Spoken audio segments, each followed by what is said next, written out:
Alain Finkielkraut, rebonsoir. Bonsoir. La France tient-elle son rang depuis le massacre du Hamas en Israël le 7 octobre? Oui, bien sûr. Je pense que les initiatives et les propos d'Emmanuel Macron sont très justes. Il est bon parce que, si vous voulez, il désigne le Hamas très clairement comme un ennemi. Et en proposant d'élargir la coalition, même s'il a précisé ce qu'il entendait. Et c'est très important, parce qu'on a tendance à, ici ou là, et même à l'ONU, à considérer le Hamas, en quelque sorte, comme une conséquence, même ces attentats, une conséquence de la politique israélienne de colonisation. On l'a beaucoup entendu, ça. Ce n'est pas une conséquence, c'est un ennemi, c'est notre ennemi, et c'est l'ennemi aussi de la cause palestinienne. Il est bon qu'ils le disent, mais justement, arrêtons-nous à cet effort de contextualisation. Tout le monde dit, voilà, c'est horrible, c'est des atrocités, etc. Mais contextualisons. Moi, je veux bien contextualiser, mais pas comme ça. La contextualisation dont on nous parle est, si vous voulez, indécente, puisqu'elle fait presque porter la responsabilité de ce qui arrive à Israël, de ce qu'Israël subit à Israël même, et en même temps, elle est fausse. Parce qu'on nous dit, c'est une politique de colonisation terrible, qui pousse les Palestiniens au désespoir. Moi, je m'oppose très fermement, depuis toujours, à la colonisation rampante de la Cisjordanie. Ça fait 40 ans même que je plaide pour une autre politique. Mais voyons les choses d'un peu plus loin. Israël, pays expansionniste, s'est retiré du Sinaï. Israël s'est retiré de Gaza. Israël s'est retiré du Sud-Liban. Drôle d'expansionnisme. Mais surtout, on peut même dire que le Hamas répond à la décolonisation de son territoire par la terreur. Si vous voulez. Et cette terreur, elle a visé d'abord des kibboutz, c'est-à-dire les hauts lieux de la gauche israélienne. Donc on est là, non pas dans une forme de résistance, mais dans une volonté très claire d'extermination. Et c'est là aussi, c'est pour ces raisons aussi que je suis très inquiet. Oui, il faut relancer le processus de paix. Vous y croyez? Peut-on encore croire à la paix dans cette région? Eh bien, il faut essayer d'y croire. Mais Emmanuel Macron nous dit, le Hamas ne représente pas la cause palestinienne, parlons à l'autorité palestinienne. Qui est très décriée aussi. L'autorité est corrompue. Et s'il est corrompu, c'est pas la faute d'Israël. C'est un négationniste. Et en outre, le président Abbas, Abou Mazen, il a perdu les élections en 2006. Depuis lors, il n'y a plus aucun processus électoral. Donc tout laisse à penser que le Hamas, aux prochaines échéances, prendrait le pouvoir en Cisjordanie. Donc comment voulez-vous que les Israéliens, même épris de paix, veuillent céder la Cisjordanie aujourd'hui, parce c'est le pays tout entier qui serait à portée de pogroms et de missiles. Mais donc, on est dans une situation véritablement tragique. C'est une impasse. La séparation entre les deux peuples s'impose et elle est aujourd'hui rendue impossible, notamment par le Hamas. On dit il faut faire un geste pour les Palestiniens, mais j'aimerais que le jour vienne où les Palestiniens feront un geste pour les Palestiniens. Les Palestiniens eux-mêmes. Arafat a négocié à Camp David et Ehud Barak lui a cédé 90% de la Cisjordanie. Jérusalem-Est pour capitale de l'État palestinien. Il a dit non. Il a été accueilli pour ce non en héros où à Gaza. Abou Mazen, Mahmoud Abbas a négocié avec Ehud Olmert en 2008. Même scénario. Il a dit non. Il a dit non parce que, effectivement, il avait l'impression que les Palestiniens voulaient autre chose. Le droit au retour des réfugiés, notamment. Mais qu'est-ce que ça veut dire? Oui, mais Alain Finkielkraut, il y a aussi l'opinion publique arabe qui a applaudi l'attentat du Hamas. Oui. Partout, on a vu des manifestations. Oui, et ça aussi, ça fait terriblement pleurer, cette rue arabe. Et là, j'ai lu un texte de Kamel Daoud, vous savez, dans Le Point, il y a quelque temps. Il se disait, mais au lieu, si vous voulez, de se mobiliser pour construire un pays, pour libérer leurs croyances religieuses du fanatisme, ils ne trouvent rien de mieux à faire que de se mobiliser sur un mode imaginaire pour la cause palestinienne. À Casablanca, à Bagdad, à Tunis. Mais pourquoi? Qu'est-ce que ça veut dire? Pourquoi ne s'occupent pas de leur propre nation? Mais c'est un événement terrible, si vous voulez. Il faut aussi s'interroger là-dessus. Il ne faut pas flatter la rue arabe dans les réflexes qu'elle a. Il faut la renvoyer à la situation qui est aujourd'hui la sienne et exiger de l'opinion publique arabe, qu'elle se préoccupe d'abord de ce qui se passe chez elle. Dans son pays. Et en France, alors, est-ce que vous craignez l'importation du conflit? Ça a peut-être déjà été le cas. Il y a eu un tout d'un débat avec la France Insoumise qui refusait de qualifier le Hamas de mouvement terroriste. On accuse même Jean-Luc Mélenchon de tenir des propos antisémites. Est-ce que vous êtes aussi sévère que cela avec le leader de la France Insoumise? Alors, je dirais un mot sur ce qu'on appelle l'importation du conflit.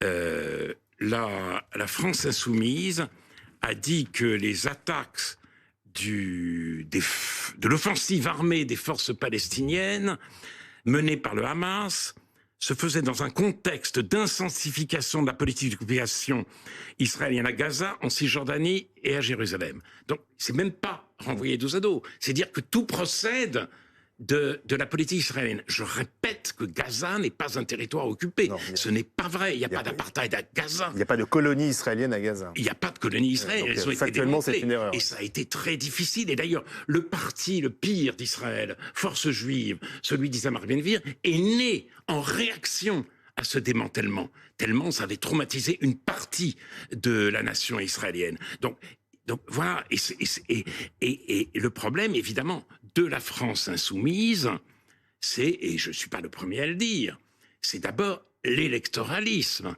Ils ont fait carton plein en Seine-Saint-Denis.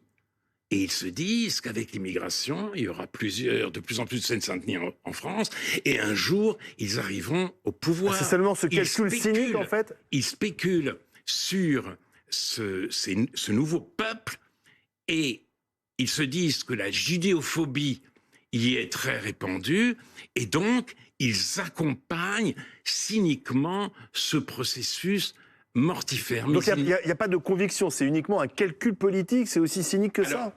Vous avez raison. Il y a aussi une conviction qui est l'antisionisme, l'anticolonialisme. Voilà. C'est-à-dire antisionisme, sionisme égale racisme. Voilà ce qu'on pense à la France insoumise, et ainsi surgit aujourd'hui une modalité inédite de l'antisémitisme, un antisémitisme antiraciste, donc inculpabilisable. Nous, on est contre le racisme dont témoigneraient les Israéliens, les Juifs d'Israël. Voilà, donc c'est pas seulement un calcul, c'est aussi une conviction, mais une conviction aussi détestable que le calcul lui-même. Quant à l'importation du conflit, pas du tout.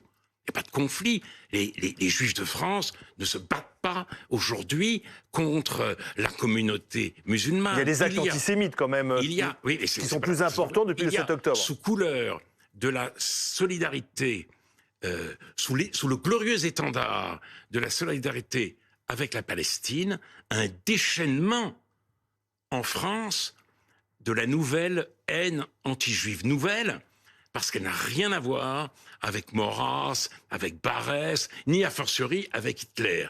C'est un autre support, c'est autre chose, et si cette autre et ce qui accompagne cette autre chose, ce n'est pas l'extrême droite, c'est une partie de l'extrême gauche.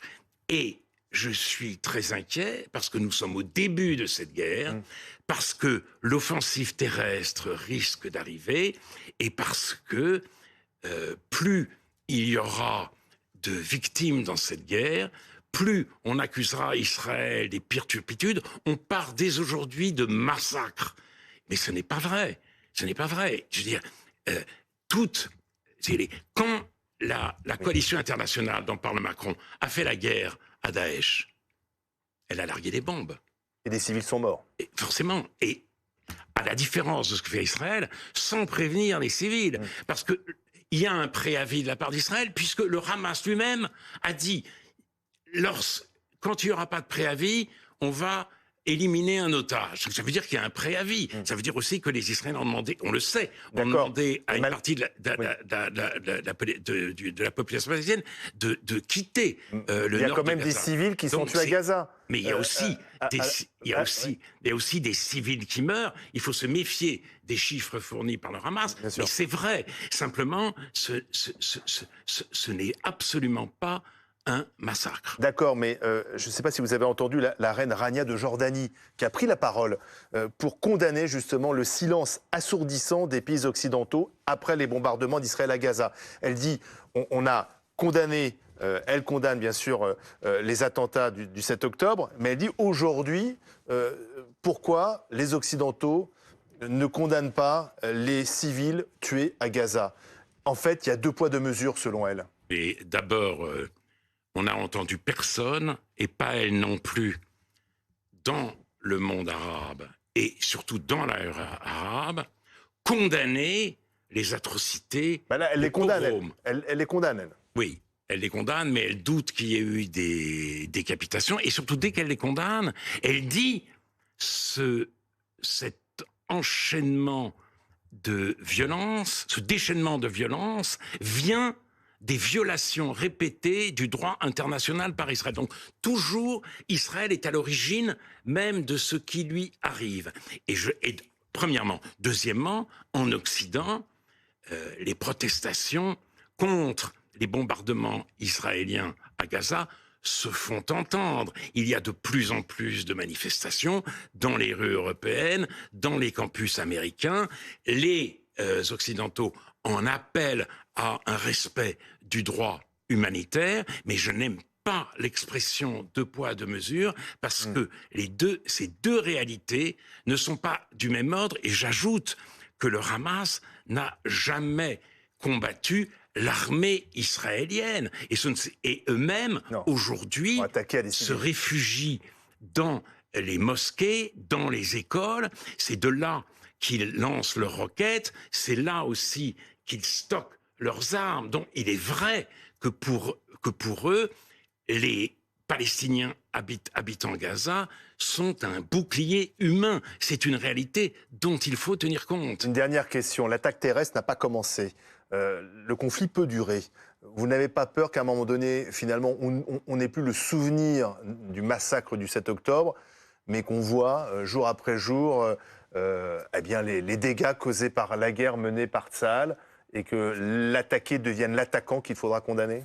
Mais je pense qu'une partie de l'opinion est déjà en train de basculer, de se retourner. Oui, je crois, oui. Et c'est pour ça d'ailleurs que j'ai très peur des retombées en France de ce qui se passe aujourd'hui en Israël. Les actes antisémites se multiplient et on n'est pas à l'abri d'attaques plus violentes encore. Je n'ai que des raisons de m'inquiéter aujourd'hui. Simplement, il faut le dire, avec le Hamas, nous avons affaire à quelque chose comme Daesh, et la coalition internationale ne s'est embarrassée d'aucun scrupule pour essayer de détruire l'État islamique. J'appelle l'armée israélienne à faire preuve, elle, de prudence et de scrupule dans un contexte particulièrement difficile, mais je le répète... Mais il faut éradiquer le Hamas ? Je le répète, je l'ai dit, le Hamas assassine la cause palestinienne. Si on peut avoir un espoir à long terme, c'est effectivement une que les Palestiniens soient débarrassés du Hamas et que surgisse enfin en Palestine un leader modéré, digne de ce nom, face aussi à un gouvernement israélien un peu plus ouvert, et c'est une litote, que celui de Benjamin Netanyahou.